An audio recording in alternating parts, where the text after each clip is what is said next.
Hello, everyone. Welcome back to the Lincoln Journal-Star's Life in the Red podcast. As always, Luke Mullin and Amie just here to break down another week of Nebraska athletics. A lot of seasons still going. Last week we were talking about the crossover. They're all still going, still competing. And of course, top of that list right away, wanted to give a shout out, as Matt Rule did there on Monday, to the soccer team. Fantastic stuff from them, defeating UC Irvine 4-0 in the Sweet 16 of the NCAA tournament, advancing to the Elite Eight. They'll finally be on the road. They'd been at home up to this point, going on the road to Stanford. Great all-around effort in that match. 4 goals, great from the attack. Keep the clean sheet in defense too. Great crowd here too on hand. Really, really good effort from them to advance into quarterfinals of the NCAA tournament. Yeah, it's incredible. They do have a tough test ahead of them. Stanford's the number 3 ranked team in the country. They're number 2 seed, I believe. But what Nebraska has done up to this point has been incredible. Eleanor Dale scored 2 goals last week, which tied and then put her in the solo lead for goals in the season for the program history with 26 or 27. It's crazy. Yeah, a historic season for the soccer program, and looking to keep it going. As you mentioned, that's a Stanford program that's always at the best, in terms of women's soccer. So to go out there, if they were able to win that one, advance to the Final Four, all to play for there. So you just have to imagine that the motivation and the excitement that these players are going to feel to go out there playing a big-time environment, big-time match. They are one match away. Both of these teams are one match away from a Final Four. It's crazy. Yeah, certainly. And it's 17, 18 wins, I think, maybe on the year for this Nebraska soccer team. They've been lights out. So really excited to see what happens for them again, playing Stanford in the Elite Eight. So best of luck and see what transpires there. Yeah, it's going to be tough. Stanford has had several draws this season, but no losses. Yep. So really, really tough matchup on the way. But of course, we want to give our usual updates for volleyball, women's and men's basketball before we talk about a pretty big football game coming up, Iowa on Black Friday. But lots of other action to get to, action that we caught a little bit of, missed some, other responsibilities. But of course, a lot of eyes on the volleyball team, still going strong, 27-0. Now is Nebraska. And the big news this week, of course, the Big Ten championship going all the way back to Lincoln. They swept Michigan. That was a share of the Big Ten title due to a Wisconsin loss, and then got to beat Iowa, got to celebrate a little bit of an interesting situation with a fake trophy. Or not fake, but so... I'm gonna say it's fake. It's not fake. It's just not, but it's not real either. So the real trophy Nebraska got after the win over Michigan, but they didn't want to take the trophy to Iowa. We did not know this at the time, but so in the locker room when Nebraska took the pictures with the trophy and everything, our eagle-eyed friend Aaron Sorensen noticed that Maryland and Rutgers weren't on the trophy. And so we were trying to figure out where'd the trophy come from. Was it an Iowa trophy that they had won during the 12-team era? And, after I do some research, Aaron does some research, Lincoln Arneal does some research. Nope, they did not win a single Big Ten title during the 12-team era. And we come to find out that that's just the placeholder trophy so every school apparently has one. And so you wonder, has the Big Ten given updated placeholder trophies in the last 8 years? Evidently not. Or Iowa just grabbed the wrong one. Either way, whatever they had still very strange. No, I had to bring that up because that had me absolutely dumbfounded, as I'm sure it did you and Aaron, when you're going through this process. I'm just how?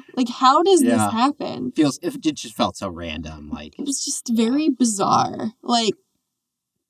How? How does that happen? But either way, this time next year. I hope that all of the Big Ten schools have new trophies because there's going to be 4 new teams. Yeah, they're going to have to make room for some more names on those placeholder trophies. But just an interesting little note, to what is, of course, a very successful, weekend. Those 2 sweeps and a big crowd, of course, on hand there, sellout crowd, watching Nebraska defeat Iowa. And program's first conference title since 2017. I mean, obviously, if you think about the start of the year, that's always a goal for the team, right? But once they beat Wisconsin, finally started to get some of those Big Ten matches going. I mean, they just kept that same consistency throughout the entire season, whereas Wisconsin did drop a few of those matches along the way. Yeah. And to be clear, Wisconsin was without one of its best players for those losses. So, but you still have to find ways to win when you're down athletes. I mean, how many games has Lindsey Krause missed this season? I was just going to say that. So, but obviously when you miss, your star 6'9" player, it doesn't help you at all. But yeah, no. So, but still going to be a tough test for them on Friday when they're at Wisconsin's house. Yeah, that's the big matchup. Number 1 Nebraska at number 5 Wisconsin on Black Friday, 3 p.m. after the football game. So adjust your televisions, get ready to continue some viewing there. And then Nebraska will close the season at Minnesota the very next day, the regular season finale on that one on the road. But just, when you think about this regular season, the young team, how they've handled all those different challenges, it's so impressive, that they, just won the Big Ten because it's such a tough volleyball conference. And I think the manner in which they did it, I mean, they were pushed in a lot of these matches, but there weren't a ton of, 5 sets. I mean, they've done their part to come out and take care of business more often than not. Yeah. I predict there'll be another 5-setter this weekend. You think so? I do. May not be as ugly, might be as ugly, maybe more ugly. I don't know. But it's definitely going to be very interesting. Yeah, especially as, they're going to be looking ahead to the postseason here very soon. That's the type of team that, will be playing late in the NCAA tournament. So a big test coming up, Nebraska, Wisconsin volleyball for the second time this season. But moving on to basketball, the women's basketball team had a very comfortable 79-32 win over Alcorn State. Think, okay, all well and good, big easy win. Wrong. Guard Jazz Shelley, ankle injury in that one, had to exit the game. And her status, going up against a very, very strong top 25 opponent against Creighton, that was going to be a concern because Nebraska had just 8 healthy players late there against Alcorn State. But she was able to give it a go, and that really helped Nebraska. 79-74 loss. But again, that's a very good Creighton team that's more likely than not going to make the NCAA tournament. Oh, and I don't think they're just going to make the NCAA tournament. I think, that definitely, the state talks about how good Creighton men's basketball is, but should get over to Sokol sometime. They're pretty the women's team can let it fly just as good as the men's team can. So, it would not surprise me if they make a deep run. They bring back just about every piece that they had from last year. They've got really, really good players. Morgan Malley. Whew. Yep. I think she had 20 plus points, several 3-pointers made in that game. But of course it was close because Alexis Markowski, we were kind of discussing that she was going to need to have a big performance. 24 points, Darian White, a double-double. Freshman Natalie Potts, she continues to play very well. 16-point effort in that loss. And you look at the starting lineup, the Nebraska trots out there. I mean, all those players are performing at a very high level right now, and especially Darian White. I mean, we talked about it before the season, how important she was going to be, but her all-around play has just been so impressive so far. Oh, yeah, absolutely. She is the energy boost. I believe Alexis Markowski was the one who called her the Energizer Bunny or something to that effect at Big Ten Media Days. And that's just what they need. And she's shown it so far. Absolutely. So after that loss, Nebraska now 3-1 on the season, and they'll get a little bit of a holiday trip down to Florida, playing Lamar and TCU there around that Thanksgiving holiday. So two contests for the women's basketball team this week. And on to the men's basketball team, still undefeated, 5-0 start for them this year. First time they started 5-0 since the 2008-09 season. That's a throwback, huh? A little bit. They started 6-0 that year, so if they win tomorrow, that'll be tomorrow. No, yes, I don't know what day it is. Yep. Thanksgiving week. I mean, I know it is my birthday, but other than that, I don't know what day of the week it is. But it's very good for the Husker team thus far. I'm really impressed with how they've played, especially since they haven't played a lot together because they've had so many injuries and other things going on in the early part of the season and the preseason. But they look really poised and composed. They've been rattled for sure, but so far so good. Yeah, if they keep winning, you're gonna have to keep going back further and further in the record books to I'm okay with that. Find those undefeated starts. And the wins that got them to this point from this last week, 84-63 win over Stony Brook. Pretty slow shooting start there. Mm-hmm. Got it going a little bit more in the second half.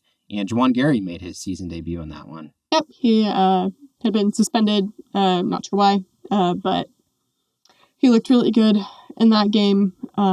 Not surprising. He's just a really hard worker, really talented. You kind of wondered, what he'd look like early, just because he had not played basketball in a very long time. Mm-hmm. After the shoulder injury he sustained early in conference play last year.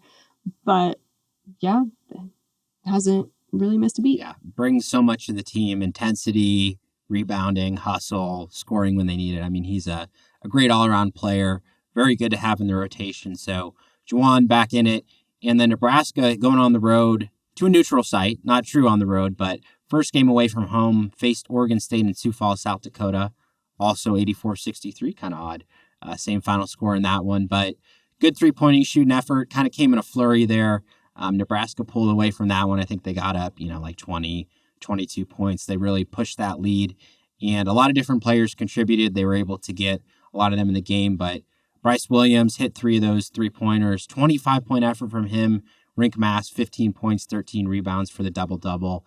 And starting lineup looked really good there. Depth looked good.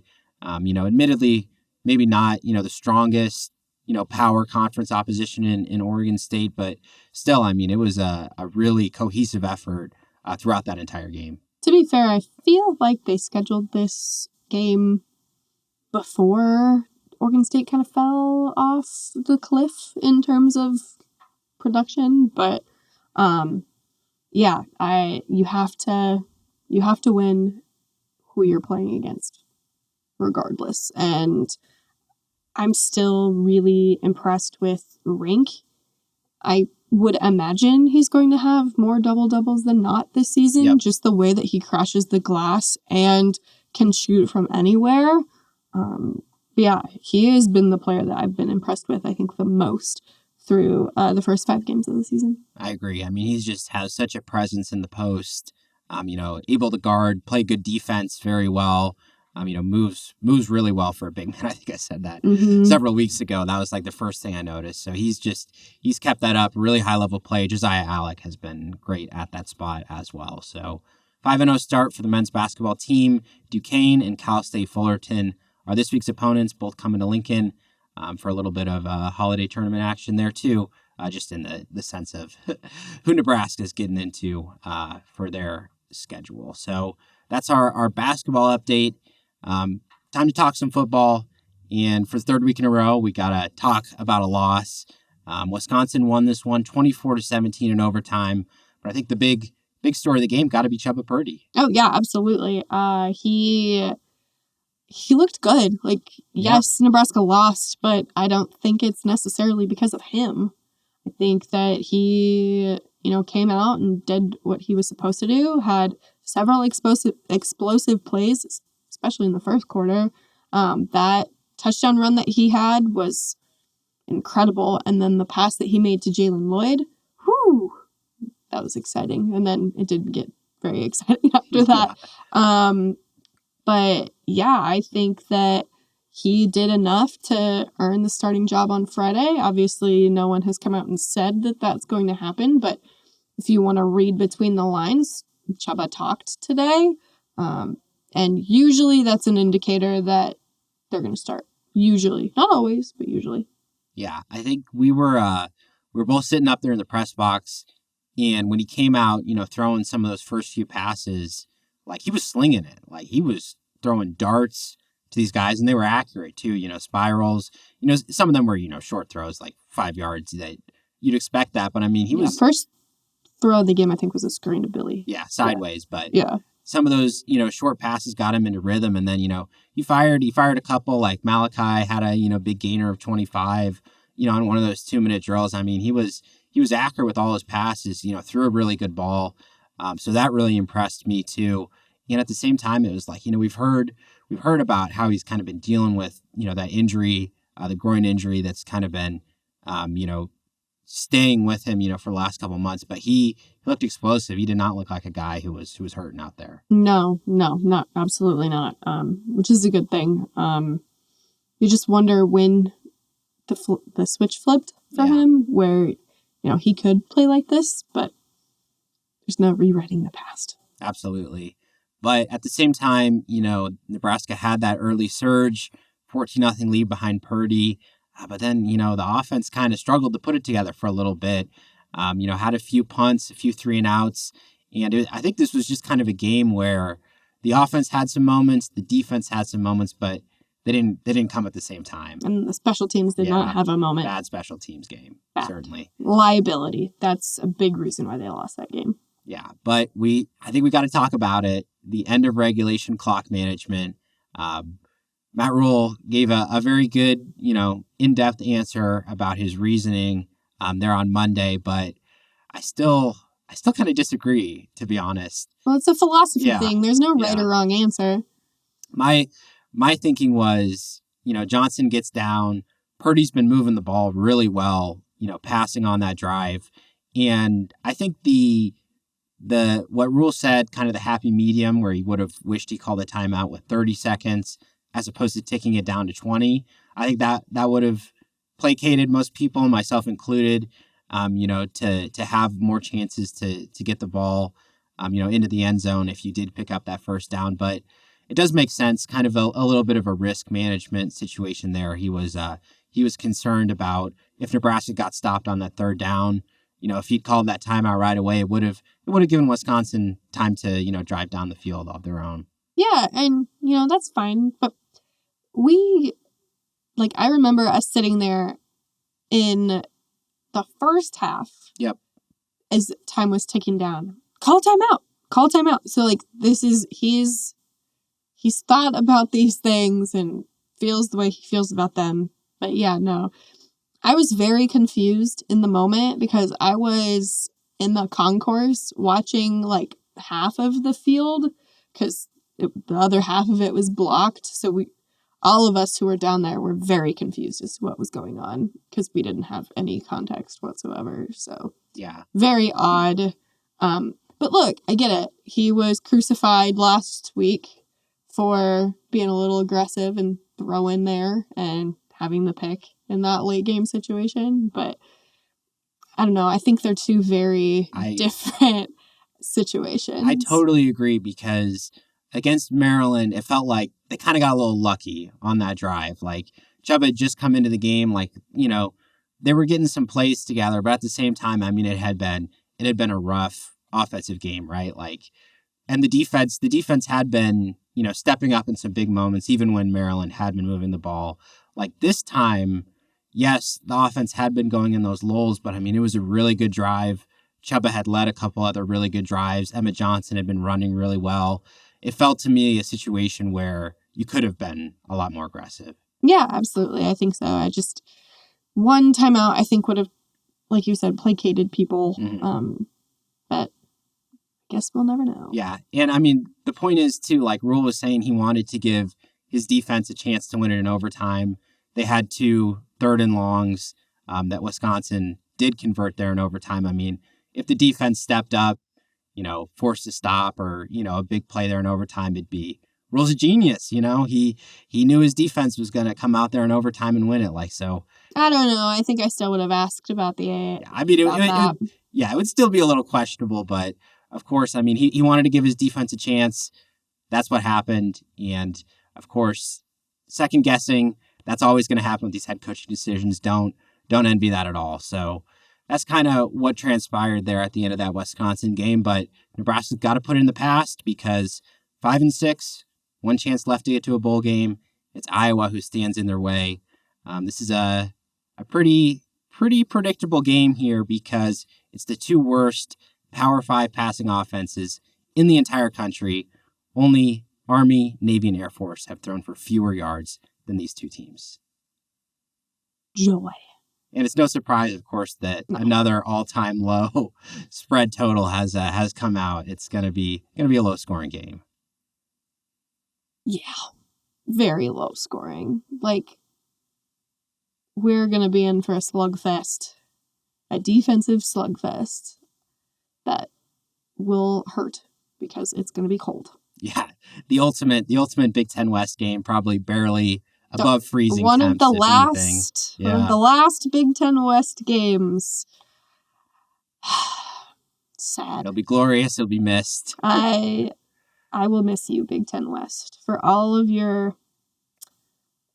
I almost said an expletive. Bad. Let's just say bad football. Absolutely. And just looking at this Iowa team a little bit more, obviously they had the Michigan transfer, Caden McNamara, come in at quarterback. Played pretty well to start the year, but still a somewhat limited passing offense. He got hurt, season-ending injury. Deacon Hill comes in his first couple weeks, I thought he looked awful as a passer. I don't want to sugarcoat it. He was really struggling to make short throws that you'd expect any quarterback to make. The last 2 or 3 weeks, he's been a completely different player. He's made all those throws. They've been able to get some big, 20-yard gains there in the passing game, which has helped Iowa pick up some of these recent wins. And really crucial because they don't have the same run game that they had in different years. They'll still try to run it, still try to control the clock, good offensive line scheme that they have, but they haven't been able to rely on the run like they have in other seasons. So it's going to be very interesting to see how Deacon Hill performs against this Nebraska defense. Yeah, and I don't think he's going to have a very successful day. Yeah, it's going to be tough because their best passing targets, are hurt too. This Nebraska defense has done very well against teams like this who do keep it low scoring, limit possession. So I'm just going to be interested, how many punts are going to take place in this game? Whatever happens,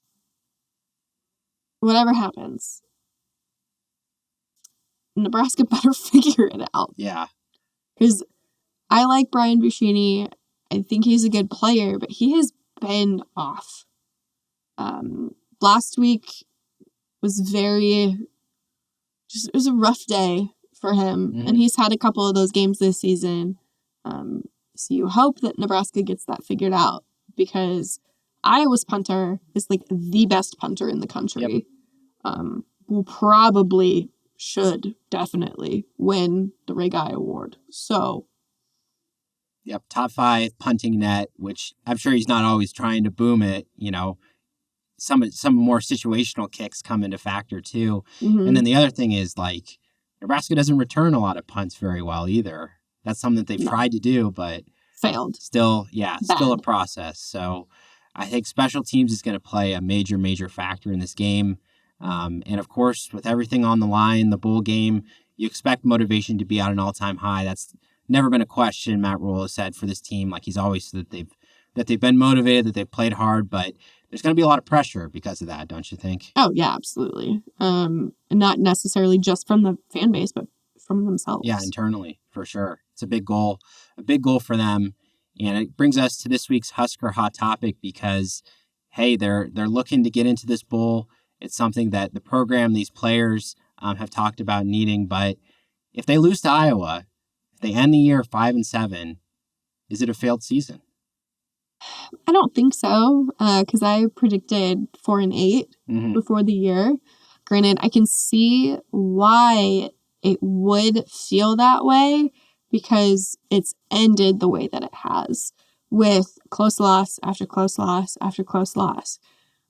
And I know Nebraska fans are very frustrated with that, just because bowl eligibility has been hanging there for the past 3 weeks.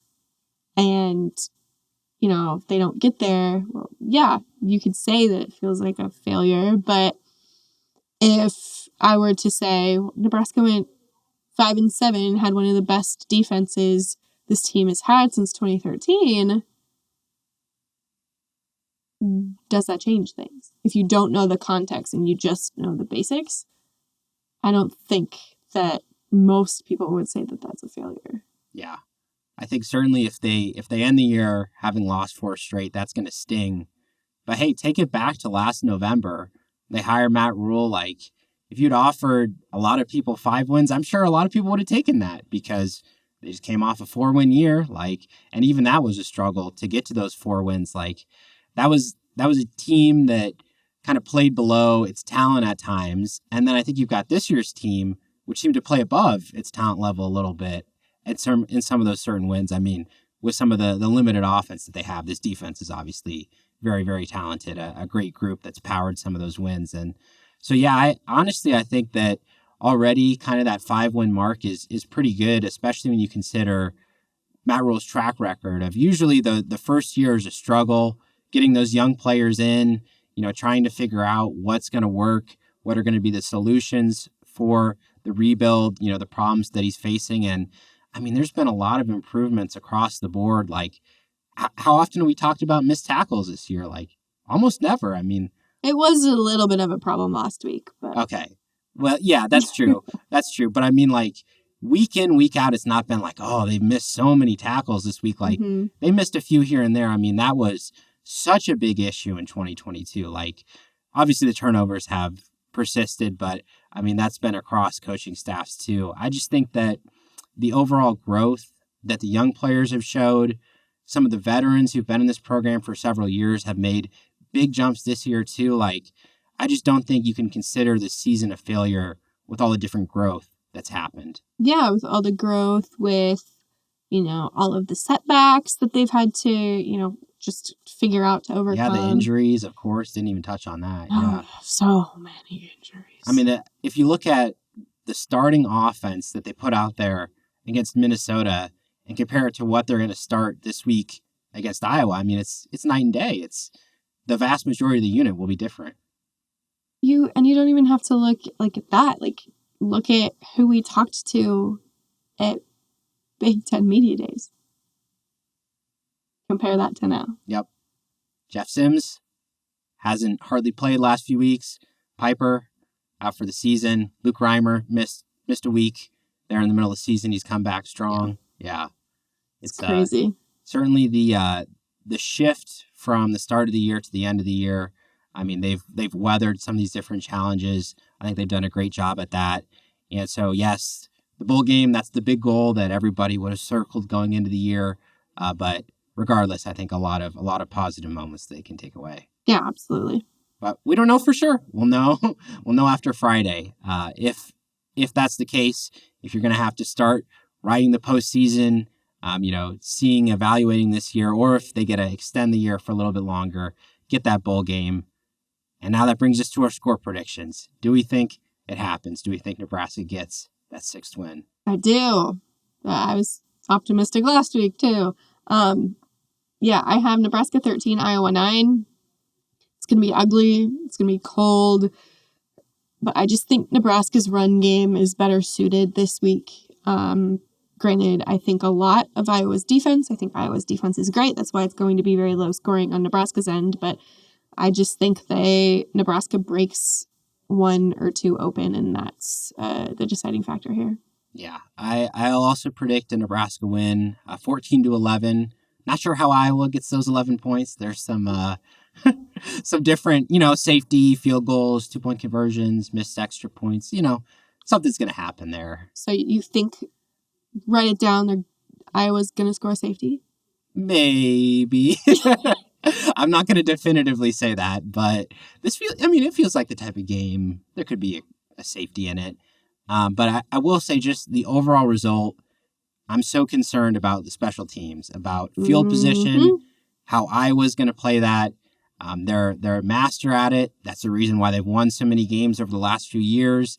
But I think Chubba Purdy's going to break off a big play, like maybe or maybe Emmett Johnson can make a big run as he has, some of these different, 20, 30-yard gains, the type of play that, maybe might not be a touchdown, but you need a chunk player to come up big against a tough defense like this.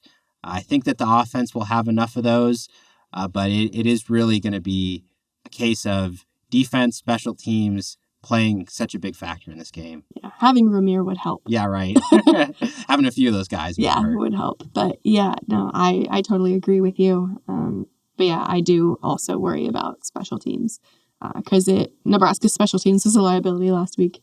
And if they show up and play like they did last week, I don't think they win. Yeah, and the other thing I'm interested in too is, Iowa, they've clinched the division. Like, do they play free, with no pressure on their shoulders, or do they maybe come in not as motivated as they might have been? It's possible. Yeah, based on interviews that I've seen, they're not doing that. They're not overlooking this game, which it would be really easy to do that, right? But it's a rivalry game, so they're thinking about it. At least they say that they are. Yeah, talk is one thing, action is another. Indeed. And so we'll see on Friday, of course. That game will be 11 a.m. on Black Friday, and as I mentioned earlier, on CBS. Yep. Don't forget 10-11 for those local. Yep. So 11 a.m. football plays, and then 3 p.m. number 1 Nebraska at number 5 Wisconsin in volleyball. So a very big Friday there in Nebraska athletics. Of course, we'll have all the coverage for you at journalstar.com, the updates on the soccer team's NCAA tournament run, and basketball action from the women's and the men's team this week. We'll have it all for you. So make sure to stay tuned, and of course, we'll recap it for you next week when we're back at it with another episode of Life in the Red. That'll do it for today's episode. Thanks for watching.